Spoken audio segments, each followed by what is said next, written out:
तो फिल्म की शुरुआत होती है एक बहुत ही शातिर चोर मॉरिस को दिखाते हुए। ये हमेशा बैंक लूटता था और हर बार ही जेल से भाग जाया करता था। इसीलिए इस मर्तबा उसे एक ऐसे जेल में डाला जा रहा था जहां से निकलना नामुमकिन था। वहां पर सिक्योरिटी बहुत ज्यादा अलर्ट थी और अगर कोई वहां से निकल भी जाता तो उसका आजाद होना या भागना तो और भी नामुमकिन था, क्योंकि इस जेल को एक आइलैंड पर बनाया गया था जिसके चारों तरफ कई हजार मीटर तक पानी ही पानी था। जेल में आते ही मॉरिस की सर से पांव तक चेकिंग हुई और उसे यूनिफॉर्म दिया गया। यहाँ पर सब कुछ बहुत डिसिप्लिन था। कैदियों को अपनी मर्जी से चलने तक की इजाजत नहीं थी। सब लोग सुबह की घंटी बजने पर उठकर यूनिफॉर्म पहने बाहर निकल आते थे और लाइनों में लगकर अपना ब्रेकफास्ट लेते थे। इस जेल में आते ही वार्डन मॉरिस से कहता है, वेलकम टू एल्काट्रास। एल्काट्रास इस जेल का नाम था। खाने की टेबल पर लिटमस नाम का एक आदमी मॉरिस से उसका खाना मांगता है। मॉरिस उसे अपना खाना दे भी देता है, लेकिन वो नोटिस करता है कि आदमी टेबल के नीचे कुछ कर रहा था। मॉरिस को देखने पर पता चलता है कि उसने चुपके से यहाँ एक चूहा पाला हुआ था जिसे वो खाना देता था। थोड़ी देर बाद मॉरिस को यहाँ पर बुलाता है उसका वार्डन, जो उसे बताता है, मैंने तुम्हारी कई कहानियां सुनी हैं। तुम हर जेल को तोड़कर भाग गए हो, लेकिन इस जेल को तोड़कर भाग नहीं सकते, क्योंकि यहाँ की जितनी टाइट सिक्योरिटी है उसे चकमा देकर अगर तुम यहाँ से निकल भी गए तो चारों तरफ पानी के अलावा तुम्हें और कुछ मिलेगा भी नहीं। इन्हीं बातों के दौरान मॉरिस चुपके से वार्डन का नेल कटर चुरा लेता है। वार्डन के सामने वो ऐसा ही बिहेव करता है कि जैसे वो बहुत मासूम है और यहाँ से भागने का तो वो सोच भी नहीं सकता। इसीलिए वार्डन उसे लेकर बेफिक्र हो जाता है और मॉरिस अपने सेल में वापस आ जाता है और आते ही सबसे पहले अपनी बाइबल के अंदर उस नेल कटर को छुपाता है, जिसे वो ये प्लान करते हुए यहाँ लेकर आया था कि वो इस जेल को खोद सकेगा। अगली सुबह ये सारे कैदी जब नहा रहे होते हैं तो वुल्फ नाम का कैदी दोबारा मॉरिस को तंग करता है, जो पहले भी कई मर्तबा उसे तंग कर चुका था। मॉरिस ने पहले तो शराफत ही दिखाई थी, लेकिन अब वो उसे अपना असल दिखाता है और उसकी खूब पिटाई करता है, जिसकी वजह से बेचारा वुल्फ तो सहम कर रह जाता है। उल्टा सारे मॉरिस से और भी ज्यादा डरने लगते हैं, क्योंकि अब तक वुल्फ से सारे डरते आए थे और क्योंकि वुल्फ को ही उसने मार दिया था तो इसका साफ मतलब था कि वुल्फ से तो कहीं ज्यादा ताकतवर है वो। मॉरिस को जेल की लाइब्रेरी के अंदर काम दिया जाता है, जहाँ पर वो मिलता है इंग्लिश नाम के एक आदमी से, जो 40 साल का था और पिछले 20 साल से इसी जेल के अंदर था। यानी उसने अपनी आधी जिंदगी इसी जेल में गुजार दी थी। काम खत्म होने के बाद मॉरिस एक और कैदी से मिलता है जिसे पेंटिंग करना बहुत पसंद था। वो अपने ही पेंटिंग बना रहा था और उसने अपनी शर्ट के ऊपर एक फूल बनाया था। मॉरिस पूछता है, तुम्हारी शर्ट पर तो कोई फूल नहीं। तो पेंटर बताता है कि ये फूल मेरी खुशियों को जाहिर कर रहा है जो मेरे दिल के अंदर है। उसके बाद मॉरिस इंग्लिश के पास जाता है। वो इंग्लिश से पूछता है, क्या हम इस जेल से भाग सकते हैं? क्या आप मेरी इसमें मदद करेंगे? ये बात सुनकर इंग्लिश हंसने लग जाता है, ऐसे जैसे उसका मजाक उड़ा रहा हो, और कहता है कि ये जेल नहीं है, कब्र है, और यहाँ से निकलने के लिए हमें पहले मरना ही पड़ेगा। वो उसे समझाता है कि मान लो अगर तुम इस जेल की बड़ी दीवारों को पार कर लो और यहाँ के सारे सिक्योरिटी कैमरास और रेंजर्स को भी चकमा दे दो, तो भी भागकर कहाँ जाओगे? उस ठंडे बर्फीले पानी में जिसमें जाते ही तुम्हारी मौत हो जाएगी। बेहतर यही है कि चुपचाप इस जेल में जिंदगी गुजारो, कम से कम यहाँ पर तुम जिंदा तो होगे। खैर अगले सीन में मॉरिस को बताया जाता है कि उसे अब लाइब्रेरी के बजाय कारपेंटर शॉप में जॉब मिल रही थी और हर घंटे के उसे 50 सेंट भी दिए जाने थे। पैसों के लिए नहीं। मॉरिस ये सोचकर हाँ कह देता है कि वहाँ जरूर उसे ऐसी चीजें मिल जाएंगी जो जेल से भागने में उसकी मदद करेंगी। मॉरिस ने यहाँ पर हर एतबार वाले आदमी का पता चला लिया था और उसे लिटमस भी एतबार वाला लगा था। वो लिटमस से इस जेल से भागने का तरीका पूछता है तो लिटमस बताता है कि हर कमरे में एयर वेंट है और उसी एयर वेंट के जरिए ऊपर छत पर जाया जा सकता है और वहां से जंप करके इस जेल से आराम से भागा जा सकता है। ये लोग बात ही कर रहे थे कि एकदम से मॉरिस पर अटैक करने के लिए पीछे से वुल्फ आ जाता है, जो अपनी बेइज्जती का बदला लेना चाहता था। मॉरिस अपना कोट उतारते हुए उसी को उस लड़के के हाथों में लपेट देता है और वुल्फ को नीचे गिरा देता है। ये सब वॉच टावर में खड़े हुए गार्ड्स देख लेते हैं और ऊपर से ही शूट करते हुए इन्हें रोक देते हैं। इनकी लड़ाई के बदले इनको सजा दी जाती है टॉर्चर सेल में रहने की। रात भर दोनों को ही तरह तरह के टॉर्चर सहने पड़ते हैं और 2 हफ्ते बाद उन्हें इस टॉर्चर सेल से निकाला जाता है। इस टॉर्चर सेल से निकलने के बाद मॉरिस की हालत काफी खराब हो चुकी थी। उसके बाहर निकलते ही लिटमस अपने चूहे के जरिए उसे वेलकम बैक का नोट भेजता है। इसी दिन मॉरिस के साथ वाले सेल के अंदर चार्ली नाम का एक नया कैदी आता है, जो भी जल्द ही मॉरिस का दोस्त बन जाता है। मॉरिस देखते ही देखते यहाँ अपना ग्रुप बना लेता है, जिन सबको वो ये सीक्रेट बता चुका था कि वो जल्द ही इस जेल से भाग जाएगा। इन लोगों की गैर मौजूदगी के अंदर इन सभी के सेल को वार्डन जाकर चेक करता है, और जब वो पेंटर के सेल के अंदर जाता है तो देखता है कि पेंटर और भी ज्यादा अच्छी पेंटिंग्स करने लगा था।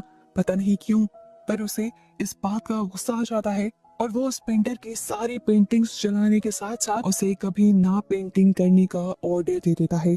पेंटिंग के बजाय अब उसे कारपेंटर सेल में काम करना था। पेंटर, जिसकी सारी खुशी ही अपनी पेंटिंग्स थी, वार्डन के इस फैसले से पूरी तरह टूट गया था। इसी गुस्से में उसने अपनी 3 वो उंगलियां ही काट ली जिससे वो पेंटिंग किया करता था। इस पेंटर की कटी हुई उंगलियां देखकर मॉरिस पूरी तरह टूट जाता है और उसकी उंगलियां उठाकर गार्ड को देता है और कहता है, जाकर अपने वार्डन को दे दो, ये देखकर वो खुश हो जाएगा। मॉरिस बेशक एक चोर था, लेकिन दिल का अच्छा था। उस पेंटर के लिए उसे दुख हो रहा था। उसी पेंटर के दुख में वो चुपचाप अपने सेल में बैठा हुआ ही था कि उसने देखा कि एक बड़ा सा कॉकरोच उसकी एयर वेंट के अंदर से निकला था। वो समझ गया कि इस एयर वेंट के पीछे बहुत सारी जगह है जहाँ पर ये कॉकरोचेस पैदा हो रहे हैं। मॉरिस का प्लान अगले दिन उसे और भी ज्यादा आसान लगने लगा, जब अगले दिन 2 नए कैदी इस जेल के अंदर आए। ये कैदी पहले भी मॉरिस के साथ एक जेल में रह चुके थे और ये तीनों मिलकर पहले भी एक जेल से भागे थे।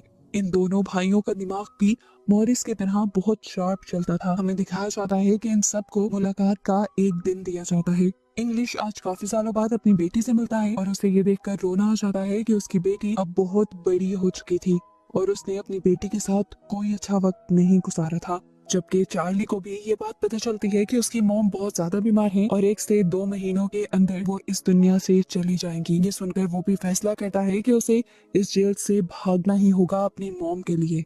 इसीलिए वो रात में आकर मॉरिस से कहता है कि अगर तुम भागने का प्लान बनाओ तो मुझे भी उसमें शामिल कर लेना। ये लोग अब ग्रुप बनाते हुए भागने की प्लानिंग करना शुरू कर देते हैं और मॉरिस सबको बताता है कि सबके कमरों में एक एयर वेंट है जो ऊपर की तरफ खुलता है, लेकिन वो एयर वेंट छोटा है, उसमें से हम गुजर नहीं सकते।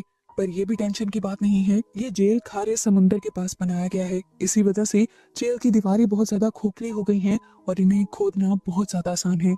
हमें वेंट के इर्द गिर्द की दीवार को खोदना होगा ताकि वहां से निकलकर हम ऊपर चढ़ सके। लेकिन अफसोस कि मेरे पास एक छोटा सा नील कटर है जिससे मैं ज्यादा कुछ नहीं खोद पा रहा, और अपना मिशन पूरा करने के लिए मुझे कोई बड़ी चीज चाहिए। ये लोग अभी बात ही कर रहे होते हैं खाना खाते हुए कि मॉरिस को चम्मच का ख्याल आता है। लेकिन अब मसला ये था कि ये लोग चम्मच लेके कैसे जाते। मॉरिस अपने एक साथी को लेकर बहाने से गार्ड के पास आता है और उसे कहता है कि मेरा चम्मच गंदा है, मुझे साफ चम्मच चाहिए। गार्ड उसे नया चम्मच लेने की इजाजत दे देता है और इतनी ही देर में दूसरा आदमी गार्ड को अपनी बातों में लगा लेता है। मॉरिस एक के बजाय 2 चम्मच उठा लेता है और एक को अपनी पॉकेट में डाल लेता है। अब मसला एक और भी था। रात में जब मॉरिस वेंट के अंदर जाता है ये देखने के लिए कि यहाँ से भागना कैसे है, तब उसके सेल को खाली देखकर गार्ड्स शक में आ जाते और इसका हल दूसरा भाई देता है कि हम यहाँ की बार्बर शॉप से कुछ बाल चुरा लाएंगे और कागज के डब्बे बनाते हुए उनके सरों पर बाल लगा देंगे, जिससे बाहर से चेक करते हुए वार्डन्स को यही लगे कि हम लोग अंदर लेटे हुए हैं। मॉरिस कहता है ये सब तो ठीक है, वेंट को पार करके फर्ज करो हम निकल भी गए तो मसला तो पानी का है, पानी को कैसे पार करेंगे। मॉरिस जॉन से कहता है कि तुम लॉन्ड्री डिपार्टमेंट में काम करते हो, वहाँ पर तुम्हें बहुत सारे रेनकोट्स मिलेंगे, तुम उन रेनकोट्स को चुरा लेना। वो पैराशूट के होते हैं, उनके अंदर हवा भरते हुए हम उन्हें बोट की तरह इस्तेमाल करेंगे। चार्ली मॉरिस से कहता है मुझे भी तो कोई काम दो ना। मॉरिस कहता है कि जब मैं वेंटिलेशन के अंदर जाऊंगा तो तुमने ख्याल रखना है, जैसे ही कोई वार्डन आने लगे तो तुमने मुझे सिग्नल देना है। अब मॉरिस खुदाई शुरू कर देता है, लेकिन मॉरिस को इस खुदाई के दौरान वेल्डिंग करने के लिए भी कुछ चाहिए था। मॉरिस लिटमस के पास जाता है और कहता है आपके पास जितनी भी माचिसें हैं आप प्लीज वो मुझे दे दें, इसके बदले मैं रोज अपने हिस्से का खाना आपके चूहे को दिया करूंगा। लिटमस, जिसे चूहा बहुत ज्यादा प्यारा था, चूहे के लिए वो मॉरिस की बात मान जाता है। इस माचिस को जलाकर वो चम्मच और नेल कटर की मदद से एक नोकीला औजार भी बना लेता है, जिससे अब उसका खुदाई का काम और भी ज्यादा आसान और तेज हो गया था। इस दौरान चार्ली उसका पहरा दे रहा था, लेकिन अचानक से उसकी आंख लग जाती है और तभी वार्डन चेकिंग के लिए आ जाता है। इंग्लिश भी क्योंकि मॉरिस का सारा प्लान जानता था, इसीलिए वो जल्दी से खड़ा होकर वार्डन को रोक लेता है और उससे बात करने लग जाता है। और उनकी बातें सुनकर चार्ली की आंख खुल जाती है और चार्ली फौरन मॉरिस को सिग्नल दे देता है। उसकी इशारा करते ही मॉरिस भी अपना काम छोड़कर खुदाई वाली जगह के आगे अपना सामान रखकर बेड पर लेट जाता है, जिससे वार्डन को कुछ भी गड़बड़ नहीं लगता, लेकिन उसे यहाँ से कुछ जलने की स्मेल आ जाती है।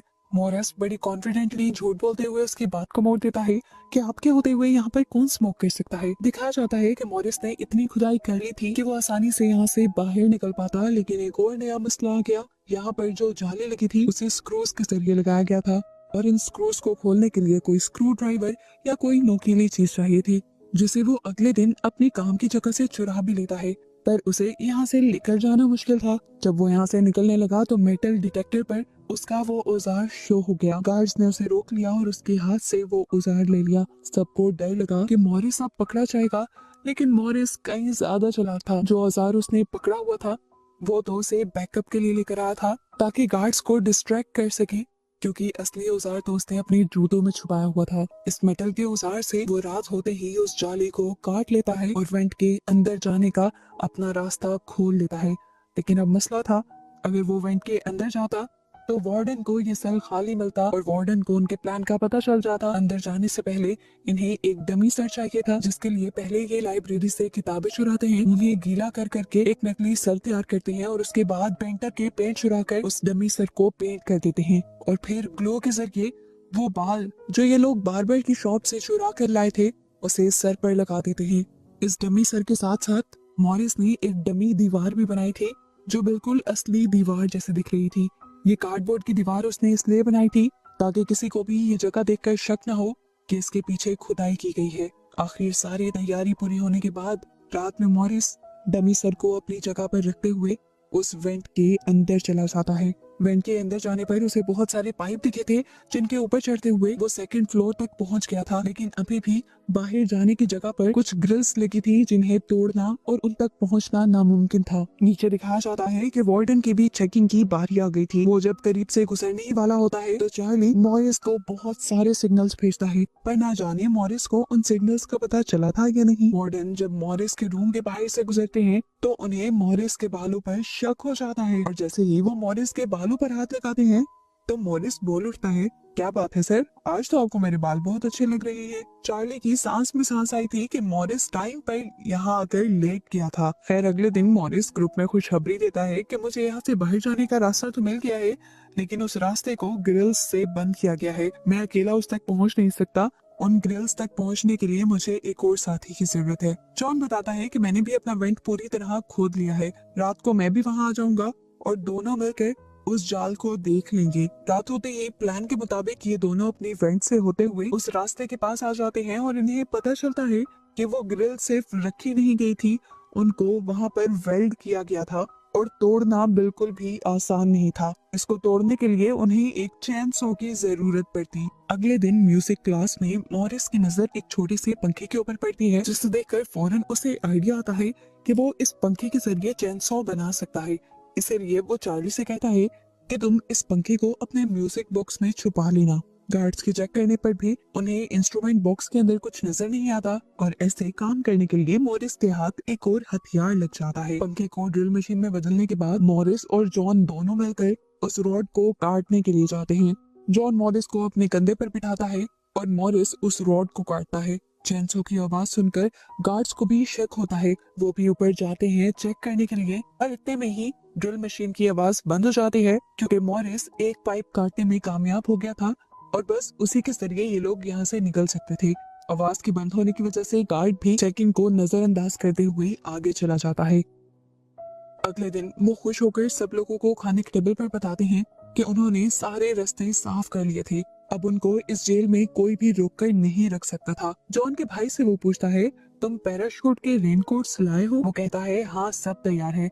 और ये लोग अब यहाँ से भागने का प्लान बना लेते हैं। खैर अब सब लोग अपने अपने जेल में वापस आ जाते हैं और इंग्लिश जब सब लोगों को किताबें बांटने आता है तो मॉरिस इंग्लिश से कहता है, मैं आज आखिरी मर्तबा तुमसे हाथ मिलाना चाहता हूँ। इंग्लिश ने हाथ तो मिलाया था, लेकिन वो काफी हैरान था कि आखिर मॉरिस ने ऐसा क्या किया क्या प्लान बनाया जिसकी वजह से वो यहाँ से बाहर निकल जाएगा। वो इस टाइम जेलस लग रहा था। खैर वो यहाँ से चला जाता है और कुछ देर बाद वार्डन मॉरिस के सेल की चेकिंग करने के लिए आ जाता है।